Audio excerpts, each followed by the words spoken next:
But welcome back. Welcome back. Let us continue our saga. All while sitting in the same. Cool. I was so disgusted by it. What happened? Oh, it went backwards? Why'd you go backwards? Oh, here we go. Okay, we're fine. Dominic Hernandez, who kept thinking that he was headed in the right direction, all while sitting in the same miserable spot. He was not only in a vulnerable position because of being homeless with his brother, but he was also extremely obese, making simple tasks like moving around cause him a lot of pain and agony. Despite all this, he was still not willing to give up his unhealthy cravings and continued to binge eat food to the point where the little money he earned was spent on it. Hey, can I get 6 of the bacon, egg, and cheese biscuits, 6 hash browns, 2 triple griddles? Can I get 3 of the big breakfasts and a large chocolate shake with whipped cream? Yeah, that's it. For someone in his condition,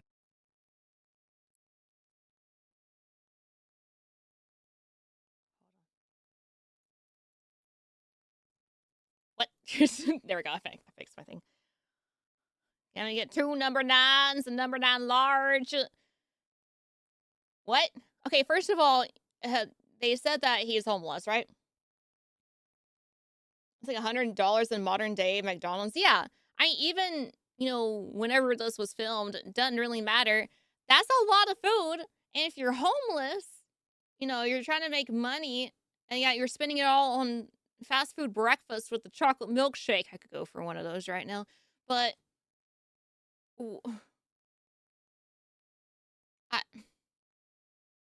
and then you can get up and walk around. Average Krelly breakfast. I can eat that throughout the day, maybe. I don't know, but you can walk around and stuff, and then save money, to go towards, I don't know, like a rent or something later. I don't. And is that too logical? Financially and physically, living a life at over 600 pounds must be extremely difficult. But after seeing his massive food order, viewers became convinced that eating was all Dominic truly cared about, even more than having a roof over his head. Many criticized the purchase. That's insane. You prefer food over living in a building, like a house or an apartment. You prefer living in your car and eating all that crap. Tasty crap, but crap nonetheless. Arguing that he could have spent that money on far healthier food instead. But yeah, Dominic made nothing about it and kept making excuses and portraying himself as helpless, despite having the control to change his life for the better. I'm very tired of this life. I want a family. I want a roof over my head. I want a spot to lay my head. But stop ordering the entire menu triple size. Stop that. And then maybe you can, I don't know, work towards that goal. That's a lot of food and a lot of money. Not being able to control my eating has destroyed my life. And I'm scared I'm not going to have the chance to even change to have those things. Because I'm not going to be alive much longer if I keep living like this. What's even worse is how Dominic was okay with sacrificing his own comfort just to be able to consume more food during his ride to Houston. Go to the drive-thru. James has been telling me we can't stop too often for food because he wants us to conserve more money. There we go. I told him I'd rather skip the hotels and save money that way, but he's worried about it being dangerous to sleep. Hey, so I know you want to save money to sleep in a hotel every now and then, take a shower, sleep in a nice bed. But no, you know what? I don't care. I'd rather eat food, sit in this car, and you're going to sit in this car with me. I don't care what you want. I don't care about your comfort. I don't care about how you want to, feel. It's all about me and food. That makes me mad. In our car, in places we don't know. So we've been fighting about that. After finally arriving at the appointment with Dr. Now and explaining his situation to him, the doctor wasn't really happy seeing the dynamic both of them had created for themselves. Dr. Now, however, made it clear to both of them that unless they were willing to put in any effort, the decision is just stop, or just saying stop doing heroin. I mean, I guess, but one less biscuit or something, slowly, at least slowly kind of come off of it. I don't know. I mean, it's going to take a lot of time for you to kind of get used to less food, but I don't know. Shouldn't get ahead taper of down the themselves biscuits. or Yeah. expect anything life-changing. So I'm gonna stay here. All right, you're gonna stay, but if you're gonna eat bad and he's gonna sit down and watch you, that's not gonna work. So you're gonna have to eat better too. Okay? So you're gonna be moral support. You're gonna have to do your part too. Okay? All right. Because you're part of his overeating and he's part of your overeating. You both are feeding each other, and this dynamic is not gonna be possible to change unless both of you change. Is that something you both understand? Yeah. I mean, friend over here, I mean, he's not 600 pounds or anything, but he definitely needs to start watching what he's eating too. And you know what? It's good. They can have a little team. They can support each other. And like, man, I really want a sausage biscuit, and they slap them. No, you don't want a sausage biscuit. You want a healthy something.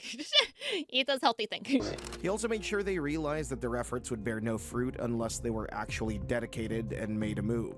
But doing Or- that is not Or, I mean, you never know. It could be dragging the other down. Like, oh, you're eating that. Well, you know what? I've been really craving this one thing, one treat day won't be that bad. Treat week won't be that bad kind of thing, It is very challenging. Can go one way or the other. not gonna be easy. So don't come back in and say, was very difficult to follow diet because I'm stressed and I got this, I got this.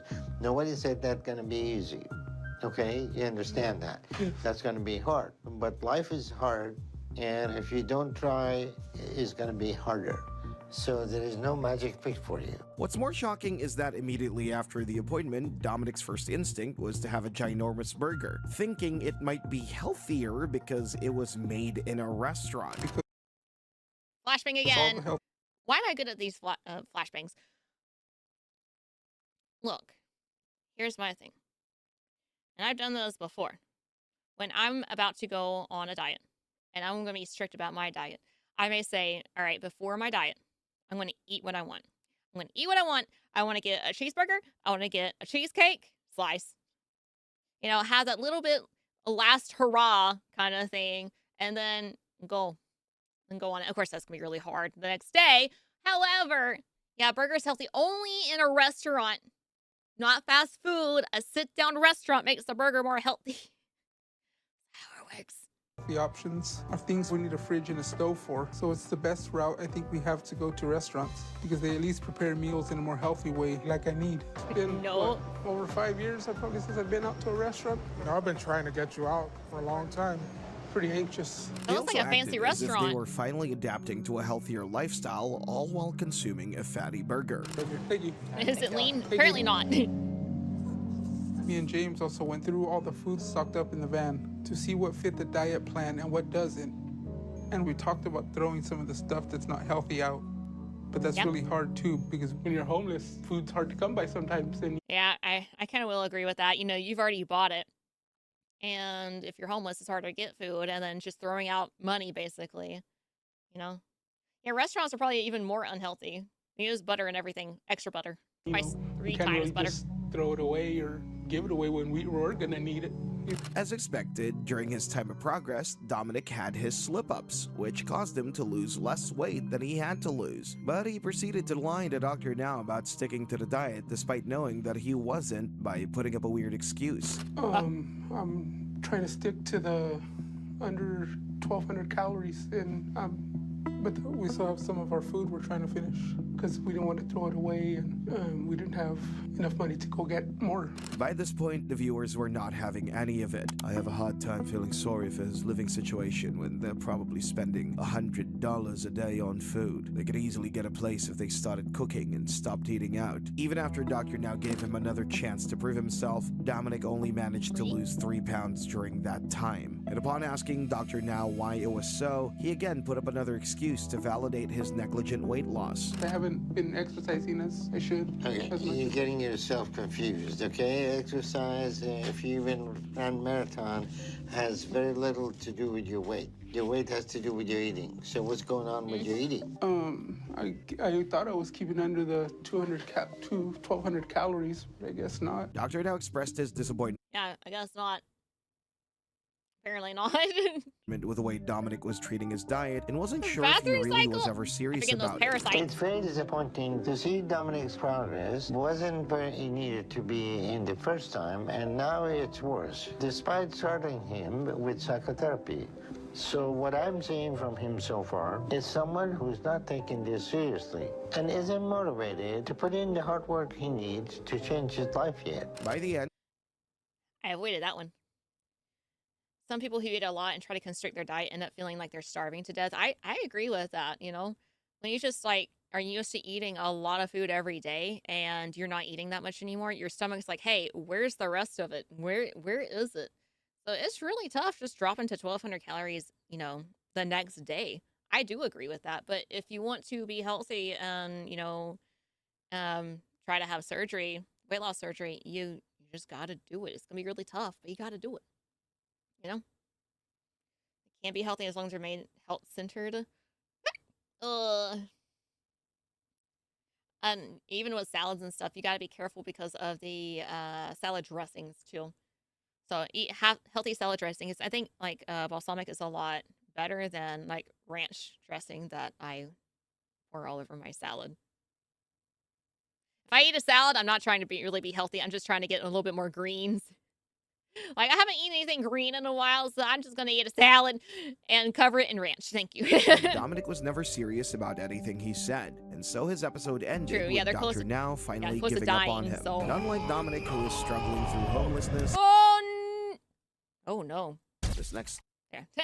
Oh, no. story showed what could happen when someone is surrounded by care, support, and resources, but still refuses to take accountability. When Sean Milliken showed up on Season 4, Episode 11, the scale could not even register his weight. He came in at over 900 pounds, completely bedbound in Cameron Park, California, Oh, and this fully little dependent on 1,000-pound his guy. mother, Renee, for even basic needs. Now, right from the jump, Dr. Now set the expectation clearly that Sean needed to lose weight and gain independence and prove that he could survive outside of constant care. Here's what we're going to do. So I'm much. going to give you a diet plan, and I want you to lose at least 100 pounds over the next couple of months. If you do that, I'll approve you for weight loss surgery. Let's get you back up to your mom.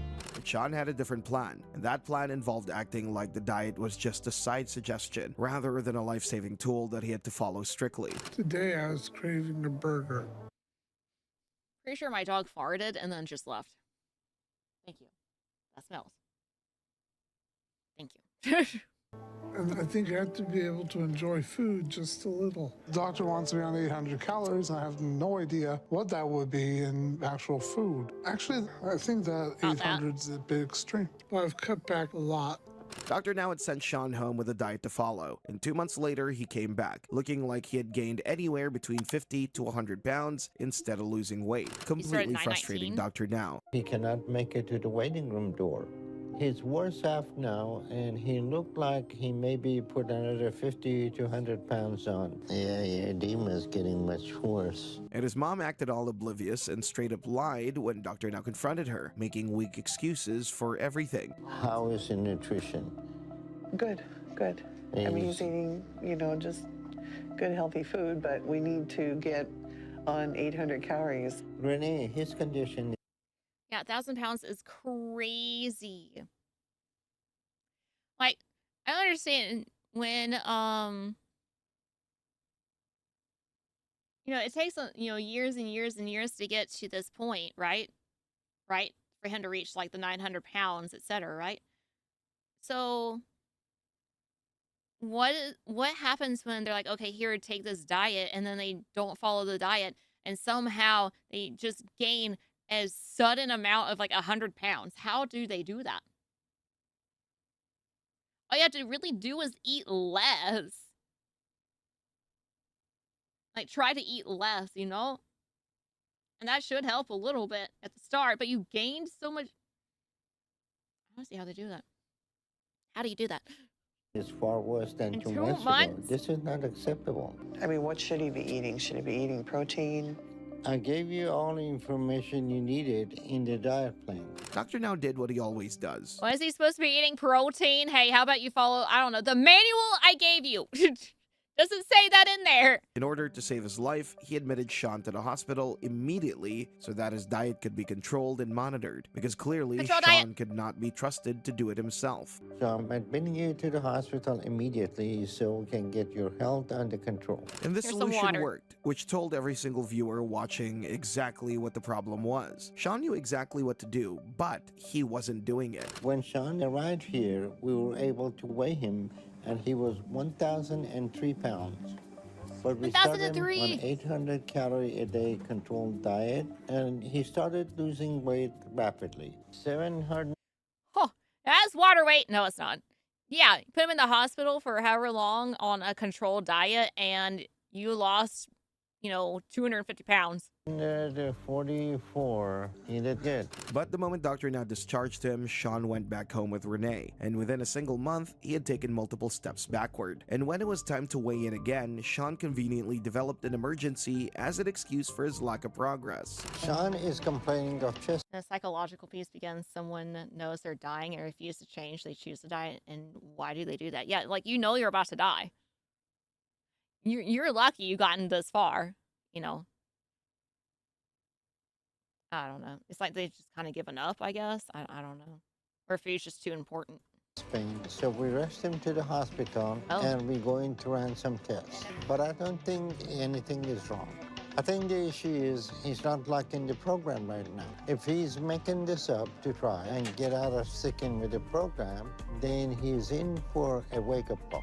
Dr. Now, who had seen this behavior with other patients in the past, saw through what Sean was trying to do and did the weigh-in anyway. Sean, we ran some tests, and nothing is wrong except that you need to lose more weight. So I'm guessing that you haven't been sticking to your diet and exercise.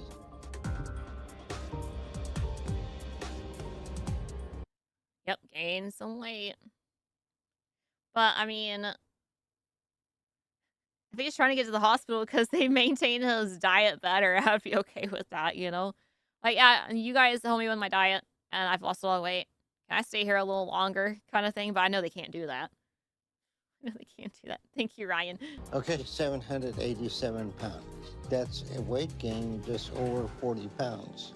That is unacceptable. It was obvious that Sean and his enabling mother shared an unhealthy dynamic, and Dr. Now didn't hesitate to call them out. Can't keep manipulating everyone like you have done with your mother. You're risking your life every day you do this. Either this stops now, or you can try to figure it out on your own, because you think you know better. I'm sending you home, and I'm sending psychologists to talk to both of you, because this unhealthy dynamic you both have is going to lead to your death.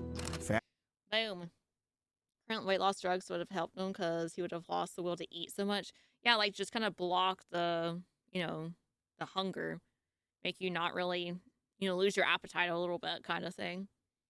But I don't know. I feel like even with the manipulation from the parents, they're having to stay at home taking care of their children.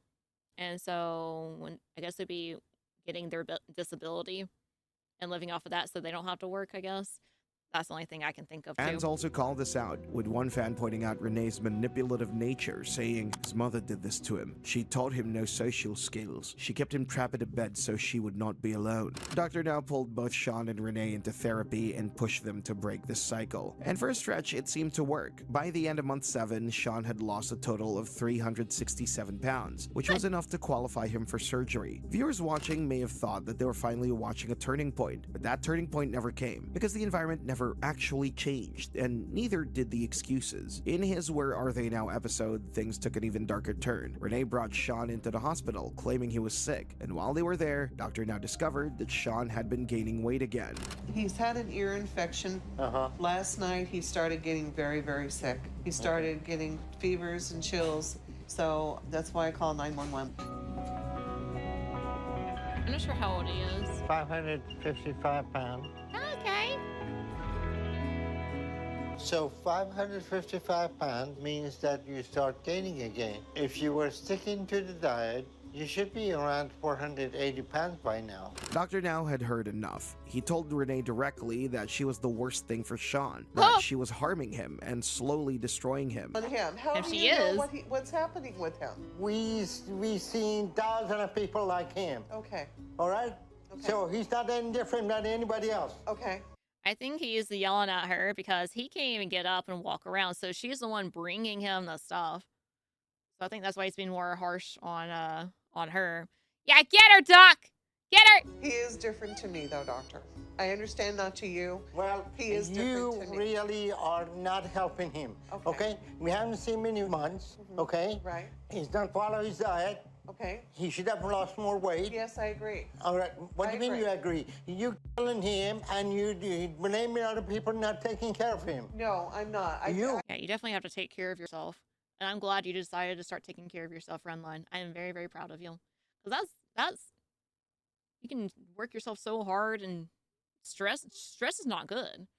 You know, I can't imagine like the physical stress he's going through with all the weight on him, but I don't know, but stress is bad. Bad. Like I was losing my mind.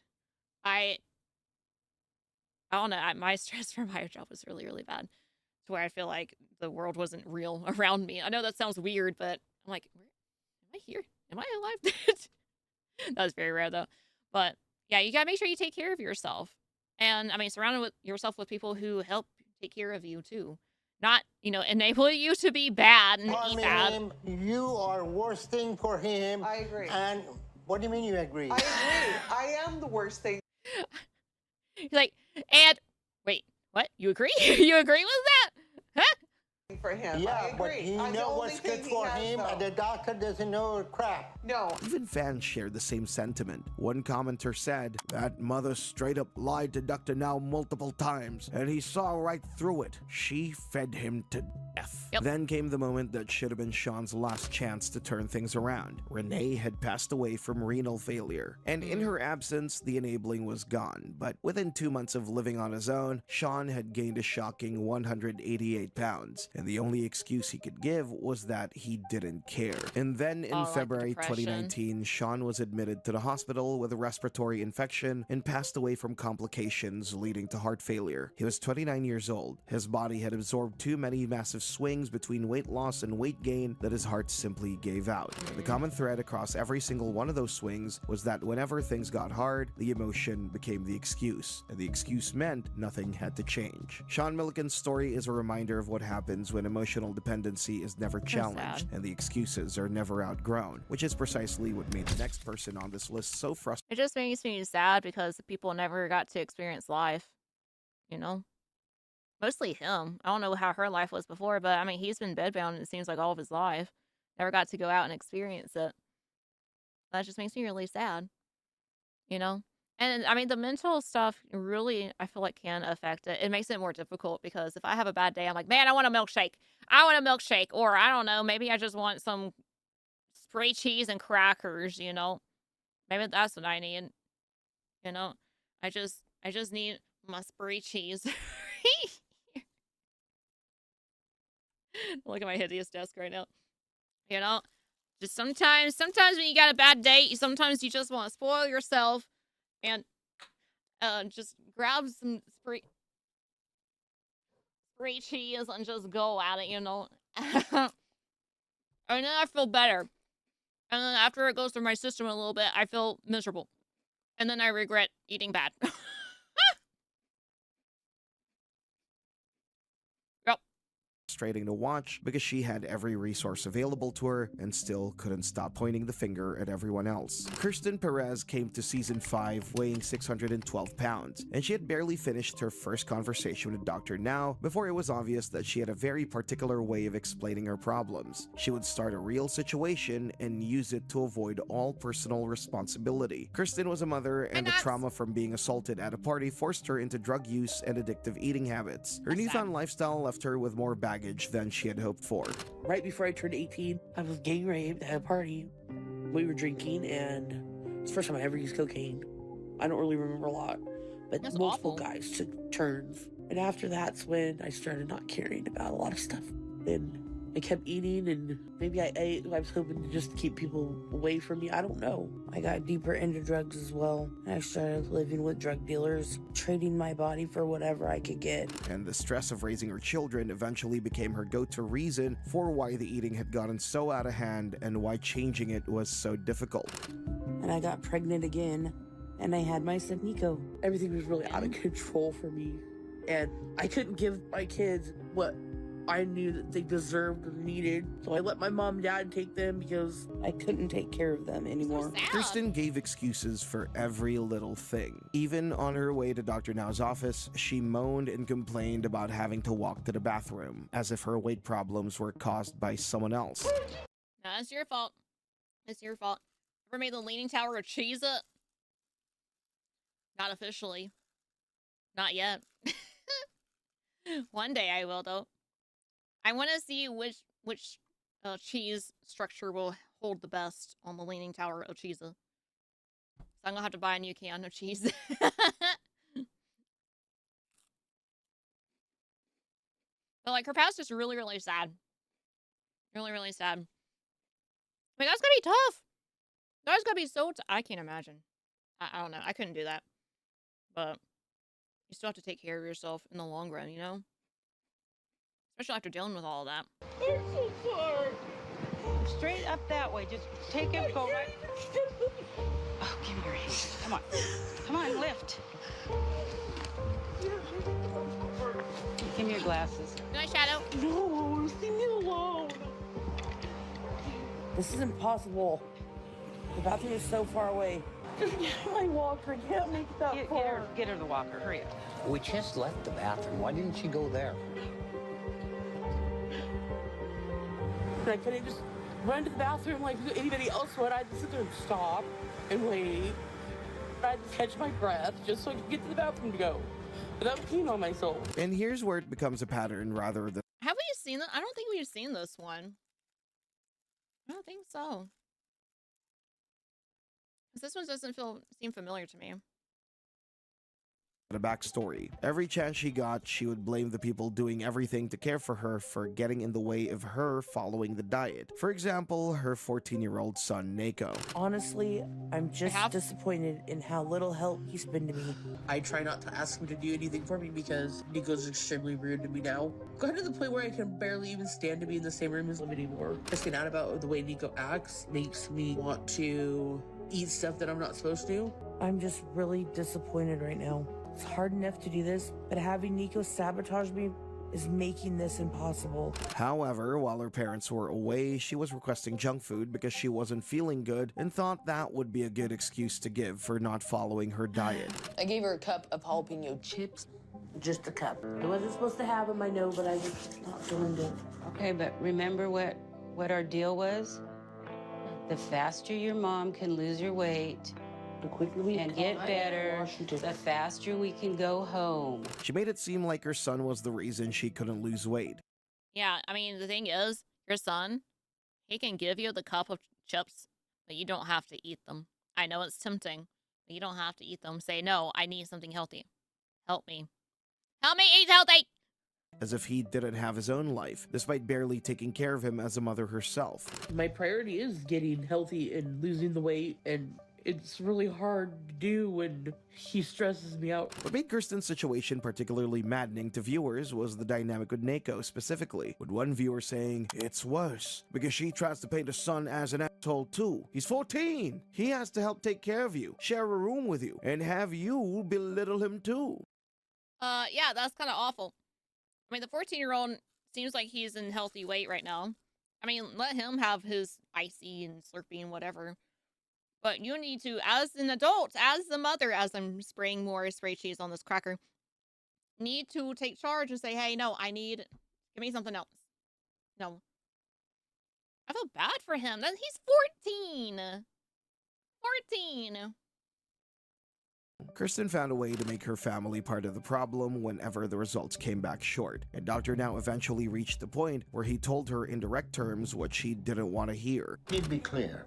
You go to a therapist or there is nothing more I can do for you. And outside of medical emergency, we are done. Viewers watching were not particularly sympathetic to Kirsten's position. She has more going on than just a substance abuse issue. She has far greater mental health issues that need to be addressed first. Kirsten did eventually comply, started therapy, lost over 100 pounds, and got surgery, which puts her in a different category from most people on this list. But the road to that outcome was paved with enough excuse-making to earn her spot here. The next patient never found that determination and turned physical discomfort into such a complete excuse framework that Dr. Now could barely find room to work inside it. Mercedes Cephas arrived in Season 7, Episode 18, weighing over 770 pounds, and from the very first moments of her episode, it was already established that she would be the queen of excuses. But getting up to do this is the most miserable part of my day. My back hurt, knees hurt. Muscles hurt, everything hurt. And from their first... You know, what makes me even more, like, angry is that, you know, when children are involved, regardless of age, especially we're in the age of where they can kind of help take care of them, but they have to, like, help them clean and eat and dress and shower and, you know, stuff you don't really want to see on your parent, you know. And it just makes me sad that, I don't know. I just feel bad for any of the children in these videos. Meeting with Dr. Now, she had already started making excuses even before he put her on the program, thinking he was going to fall for the misrepresentation of her eating habits. Yeah, I eat, but I don't eat like all the time. I just eat not the right stuff. What do you mean you don't eat all the time? You eat, you know, for your height, you should be 150 pounds. So you have over 600 pounds of excess weight. If you do the math, you're eating 4 times more than you should eat, and you don't think you're eating as much? Like when I eat like one big meal, and yeah, that's a lot. Mercedes, don't play this game with me. You eat nonstop, and you know that. This is just something you used to saying to people when you lie to them and pretend it's not your fault. Fans were quick to call out her lies and excuses, with one dropping a funny comment saying she eats once a day from 8 a.m. till midnight. One giant meal. And on her next follow-up, she did not hit the target. When the doctor asked what had happened, the excuse she came up with was jarring to both Dr. Now and the viewers. Thanks to you. Next time I'm at the store, I'm going to get spray cheese and crackers. Good. Get it?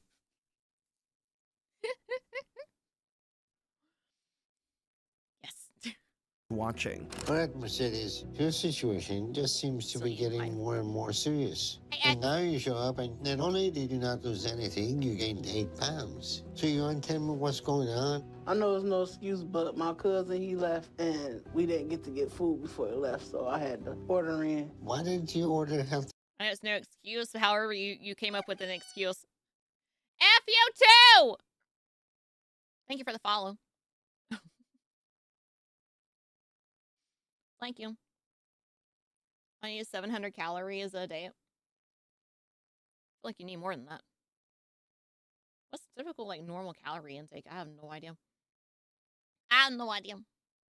I'm eating my, spray cheese. How did you even get that name, by the way? Welcome in. Hope you're doing well today. The food then. The area that I'm in, they don't deliver at a certain time, Crazy. so. You spent 2 months coming up with excuses, and the best you can come up with is that you're living in a no-salad zone I don't know about? Yeah, that I What do you mean, yes? Meanwhile, her family was doing everything around her. Her young children, particularly her oldest daughter, Kim Araya, were performing tasks that no child should ever have to perform for a parent. And by her Where Are They Now episode, it was obvious that she was just wasting everybody's time with her excuses. The moment she wasn't under supervision, she went straight back to unhealthy eating. And out of all the things to blame, she said this. On my diet, I was losing weight, and then at the end of last month into now, a lot of things changed, so I haven't been sticking to the diet. Whatever's cheap, that's what I'm getting. It could be burgers, it could be chicken, it could be whatever. Whatever's cheap, I'm gonna get for me and my kids. And by her next appointment, she had gained almost all the weight back. When questioned by Dr. Now, she again looked for something to blame, like she always did. Right now, I'm having a living situation. My cousin left, so now we're on the verge of getting evicted. So why are you getting evicted? Because I don't have enough to pay the rent. I can't pay it by myself. My cousin left. So you're on your own and with your 2 kids? Yep. I'm sorry to hear about all your problem. So what are you gonna do at this point? I don't know. I'm not really doing too good. I'm trying to stay on track, but... Dr. Now showed sympathy, but that unfortunately was Yeah, I mean, that is kind of hard where, half the person that's paying half of their rent leaves. And just leaves you all to it. But yeah, that food is not cheap. You can buy a rotisserie and, eat a few meals off of that, etc. That one thing of nachos is going to be eaten in one sitting. That probably was like $15 or more because that was a huge just plate of it. you know? Oh, I buy bulk and meal prep. not enough to keep her on track, because at her next consultation, after gaining even more weight, Mercedes gave the most nonsensical excuses while crying to justify her failures. Sad about my kids. I had to send them back home. Yeah, my living situation, I'm just all over the place. Thinking about my kids too much. All right, so I'm not getting what's going on. So why are you crying? Okay, everything you've done is what your choices you make. Why are you crying about the choices you're making? I'm letting myself down and I'm letting my kids down. And I just don't want you to give up on me. I'm trying. You come all the way here to Houston to change your life? Mercedes never got the surgery, and after her last appointment with Dr. Now, he never heard from her again, despite asking him not to give up on her. It was evident that Mercedes didn't want to stop eating, and the emotional excuses were just a wall to hide behind. However, the next patient didn't have that emotional wall, which made her method of avoiding the program even harder to pin down. She just ghosted him. She just freaking ghosted Dr. Now. I have finished my crackers, therefore I have finished my cheese. And even more frustrating to watch. Appearing on Season 8, Episode 12, Kaliso weighed over 640 pounds. And early in the episode, she admitted that food had controlled her entire life. When she first met Dr. Now, he immediately warned her that her eating habits were putting her life at serious risk and gave her a strict goal to lose weight before surgery. By now, you're 41 years old, you should know the candy is not part of your diet. You come here and say, I drink soda and candy and I smoke, and I had heart attack and I have blood pressure, COPD, and BMI is 90, and I want to help. I Do you see understand. any problem with that picture? I do. Okay, I'm going to give you some stuff to read. And the diet I'm giving you is going to limit you to 1,200 calories a day with a focus on protein with almost no carbs in your diet. At first, Kalisa appeared motivated, but things quickly started falling apart once she returned home. Instead, Yeah, you got a point. The problem with food addiction is that you still have to eat. You still got to eat to survive, and so your addiction is just there. That's gonna be hard. sticking fully to the program, she made up her own diet, and when it was time for a weigh-in, the results spoke for themselves as she didn't even lose half of what she was supposed to lose. And during this appointment, Dr. Now confronted her after she failed to meet her goal, and Kalisa immediately began throwing a tantrum. Because if you tried, you would have lost more than half of what you should have at this point. So you studied eating 4 to 5 times what you should. Dr. Now, I want to tell you all so bad. I've done everything that you told me to do. I did my 1,400 calories. Why are you going to Dr. Now, for him to tell you to go on this specific diet when you say, I'm just going to do my own diet? Why don't you just do that yourself? Why don't you just do that yourself then? I did exercises. I don't even go in my wheelchair no more. But you're acting like I didn't do anything. I've completely quit smoking, and I'm already upset enough at myself. But don't sit there and try to say that I did not do what you asked me to do, because I did. She claimed to have followed the diet, but the results said otherwise. I don't understand what I did wrong, because I really did. Okay. You don't understand what you you didn't did do what wrong, he asked but, you to do. Let's help you to understand it instead of crying and throwing a tantrum. Throughout the episode, her family stepped in to help care for her. But even with all the support around her, she continued struggling to fully commit to the changes Dr. Now required, giving the dumbest. You should have your children as your motivation. Those children looked young. They need to be your motivation, like, hey, I need to lose weight. I need to get healthy because I want my children to enjoy their life. I want them to enjoy their childhood and not have to take care of me. I want them to be happy, so I need to take care of me to make them happy. You know? Right? Shouldn't that be motivation for you? Excuse ever. On top of that, you told me you quit smoking in a patch. But your last blood test shows that's not exactly true. So tell me, you still smoking? Doctor, now, I'm not even gonna lie to you. I'm not gonna lie to you. I did good all the way up until yesterday. Khaleesi, just pay attention. Is it a heart attack or your life? I don't one? want either, but I'm crazy. If I go crazy, then I'm gonna be in a mental institute. Okay, just stop. Eventually, after making some progress, Khaleesi was approved for surgery. But even after the surgery, complications and setbacks continued, affecting her progress, and she sadly passed away. However, the next patient on this list took a much quieter approach to not following the program, and that quietness made it harder to challenge, but it was just as destructive in the end. Appearing on Season 9, Episode 4, Cindy entered Dr. Now's program weighing over 600 pounds, but from the start, viewers noticed something strange about her attitude. Unlike many patients who at least pretended to be motivated, Cindy often appeared emotionally disconnected from the entire process. It was evident in how she answered Dr. I want KFC now, the chicken and the sides and the biscuit. I want a biscuit. Want a biscuit. questions the first time they spoke. She was going to be coming up with excuses in the future. It's weird. Extra I crispy. hardly get like hunger pains, so most of the time I truthfully eat maybe twice a day. Like I'll have breakfast, and then I'll have a dinner. You're not being completely honest with me. I mean, unless you have like the whole menu for your dinner. I mean, that's one meal. What'd you have for the one meals, huh? Huh? What'd you have for breakfast? What'd you have for the dinner, huh? What'd you have? Tell me. It wasn't just a banana, was it?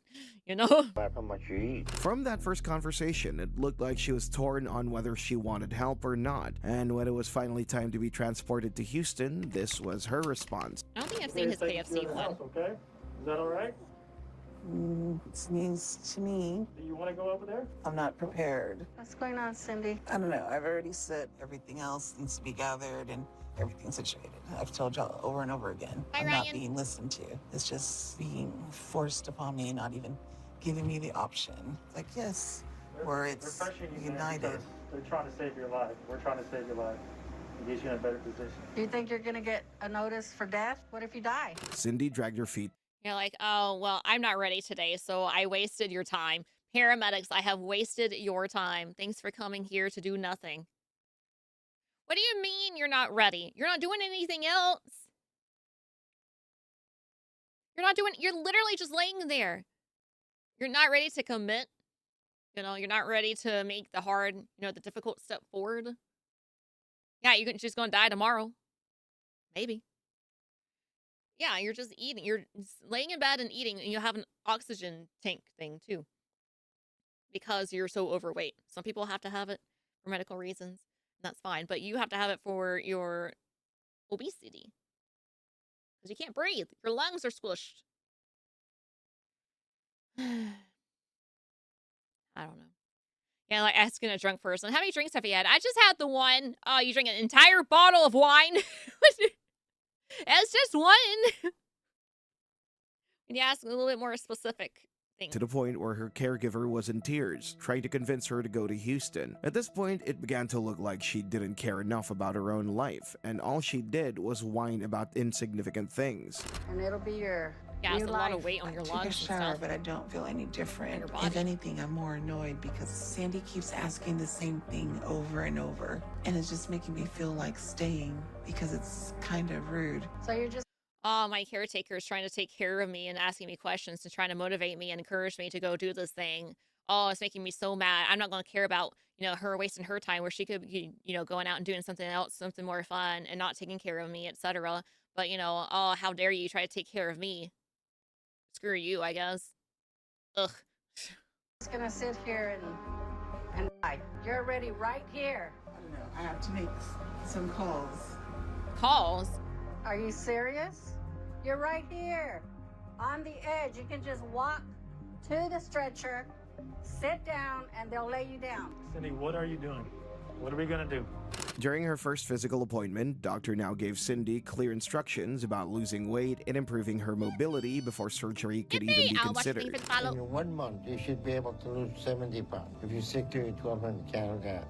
You said you have I'd be been mad like the just over caretaker. 600 pounds for a while. But almost immediately, Cindy began resisting the process. Throughout the episode, she repeatedly struggled to follow basic instructions and often acted passively whenever people tried to help her. At several points, her caregivers became visibly frustrated because Cindy refused to fully cooperate with physical therapy and daily goals.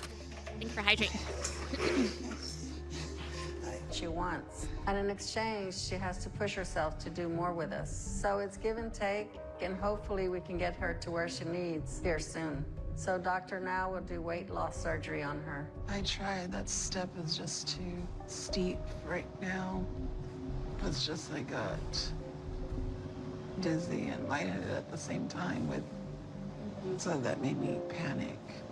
But Cindy pushed right back most of the time. Even Dr. Now eventually became frustrated with her lack of effort. I'm seeing with Cindy and her overall attitude. She's used to getting her way and manipulating people around her to get what she wants. And it seems the only reason she's even trying to get help is because her friend Sandy is encouraging her to do that. But Oh yeah, her friend, I remember this one. Her friend basically, decided, moved her in with her.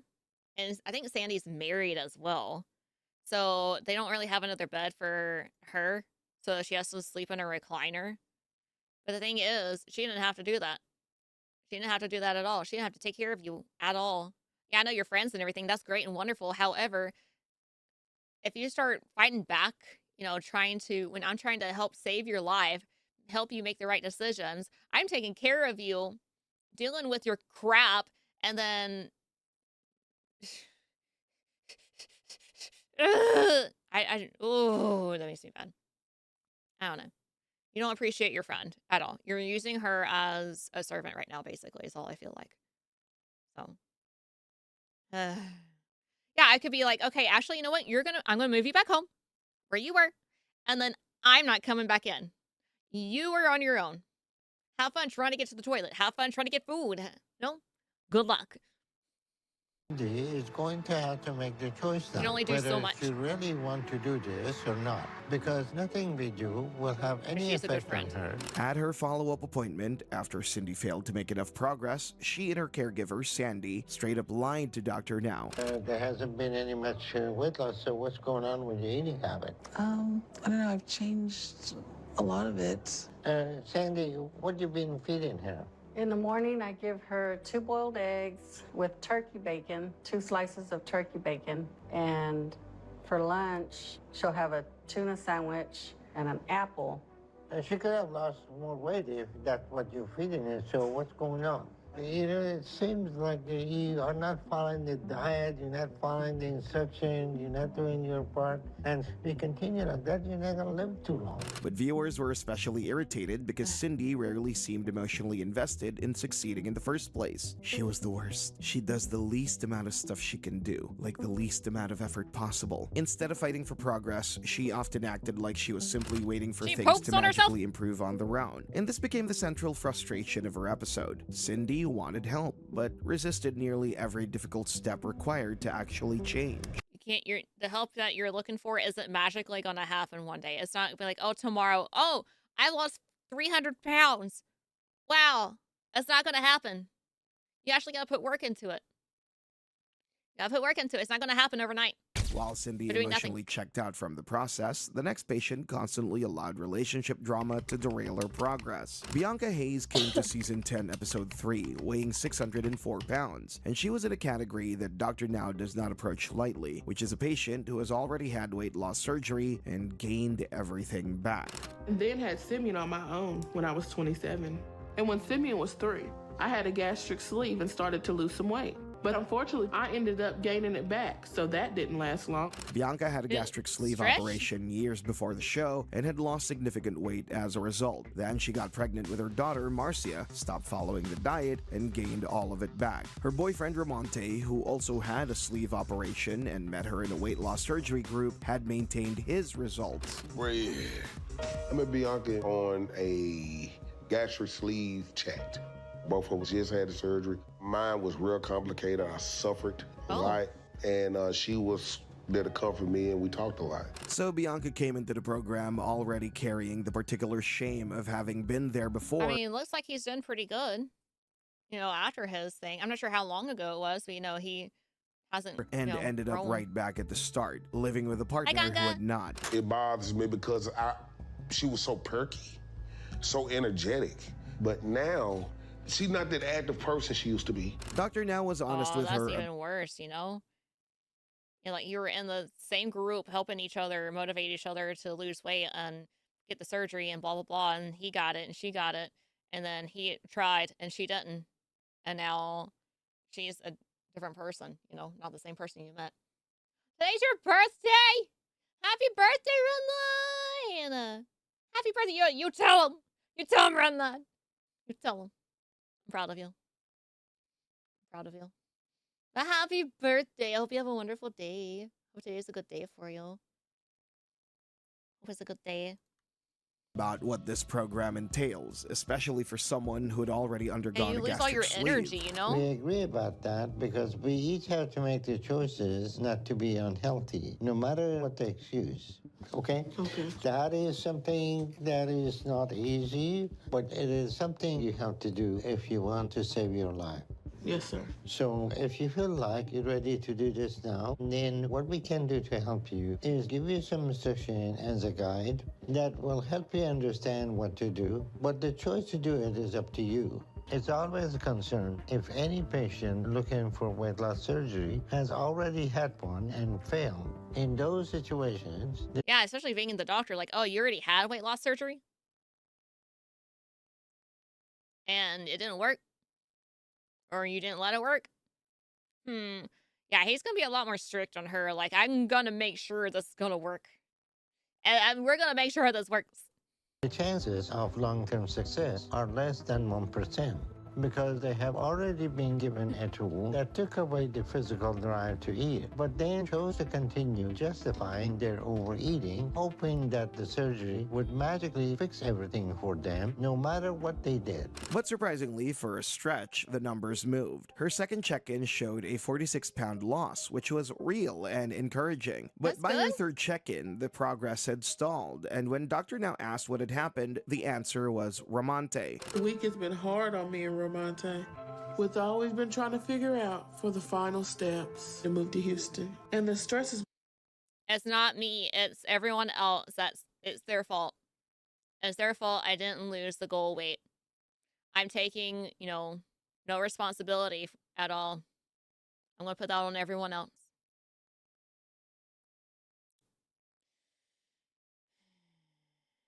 Been getting to us, so we've been fighting a lot.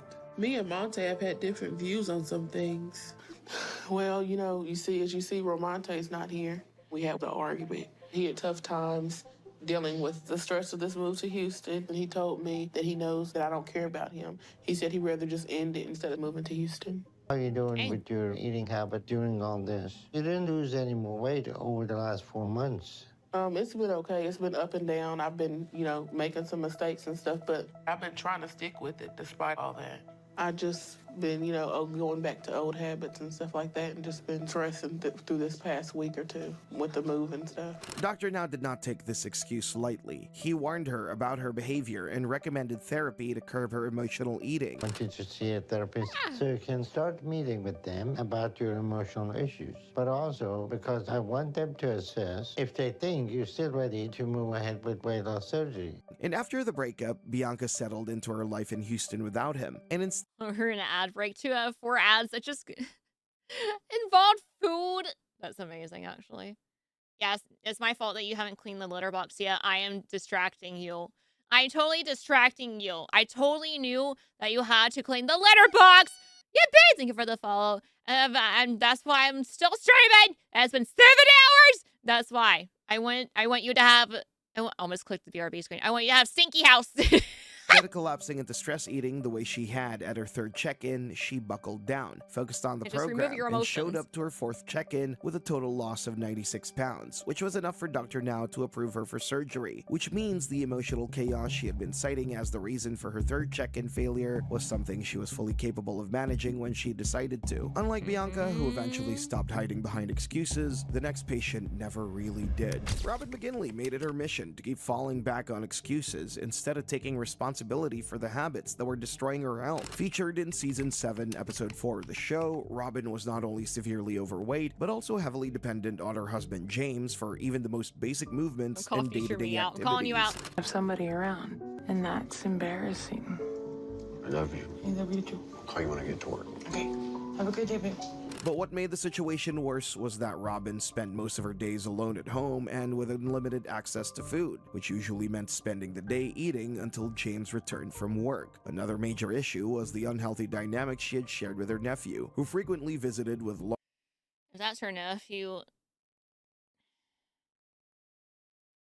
I just hate to say it, but we need to put both of you on a meal plan thing. Because I don't want you to end up like in her position, you know? I don't want you to end up in her position, and the way we're going, you know, if, you know, nephew is staying at home with her, they're going to eat the same food, you know?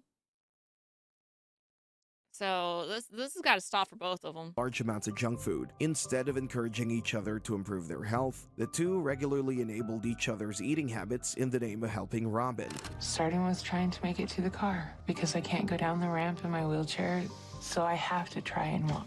By the time Robin finally met Dr. Now, her condition had become extremely serious, with her weight reaching a staggering 648 pounds during their first appointment. Dr. Now was immediately concerned by the unhealthy routine Robin and the people around her had created. He had warned them that unless they changed their habits and stopped enabling each other, things would only continue getting worse over time. It is very clear that there is a severe dysfunctional dynamic at play in this family, and it is likely not limited to just Robin and Garrett. So it's going to be extremely difficult to get them to change those patterns of behavior and ways of relating to each other. Yeah, and then, you know, I'm assuming, is he her spouse? Is that right?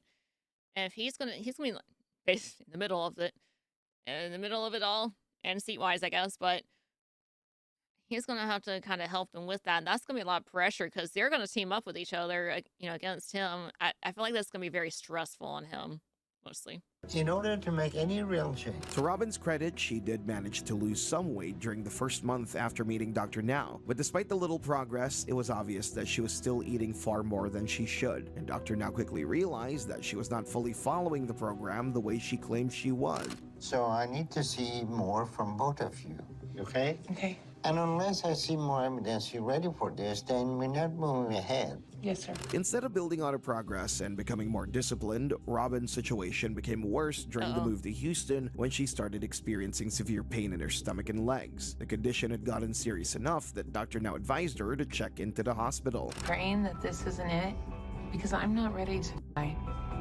And according to Dr. Now, the biggest reason for all these complications was simple. Robin's weight was continuing to increase because she was still struggling to control her eating habits. What frustrated Dr. Now even more was that Robin kept insisting that she had been trying hard and following the diet, despite barely losing any meaningful weight at all. Her results clearly did not match the effort I just wonder with the leg pain and everything too. I mean, you could have a blood clot in the leg. You know? Yeah. Claimed she was putting in. Walking every day to get your blood flowing, to get more oxygen to those areas. Oh my gosh. I'm not supposed to walk. Why is that? I have no cartilage in my knees. My knee doctor said I'm not supposed to walk. Upon Dr. Now questioning her about her progress, Robin gave a diabolical excuse. That's why I came to you, so I could do this program. My knees are gone!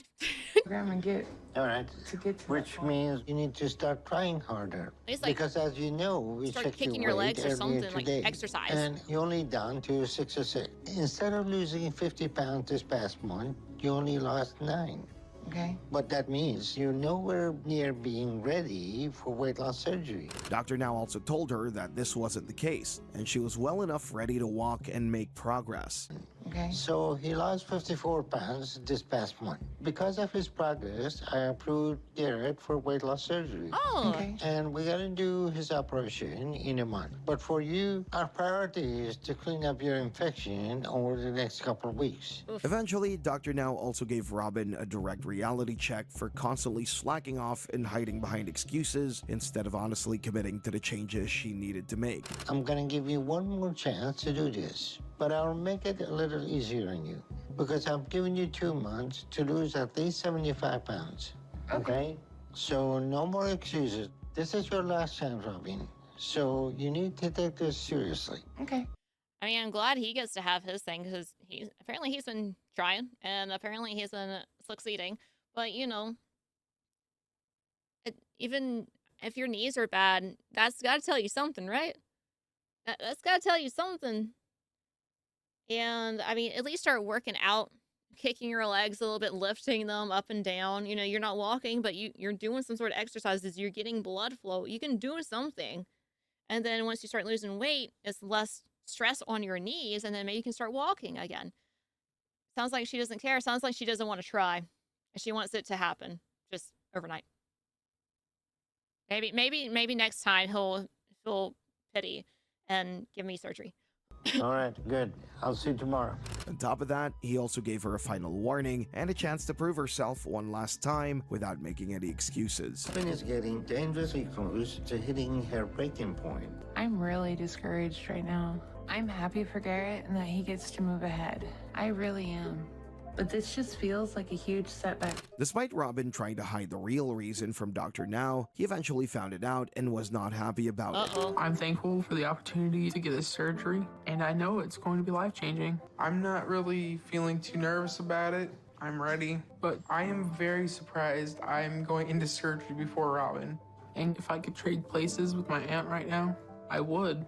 In the end, it was Robin's refusal to take charge of her life that made things harder for her. Similar to Chuck, whose entire journey became filled with excuses, emotional outbursts, and constant refusal to take a Let's see.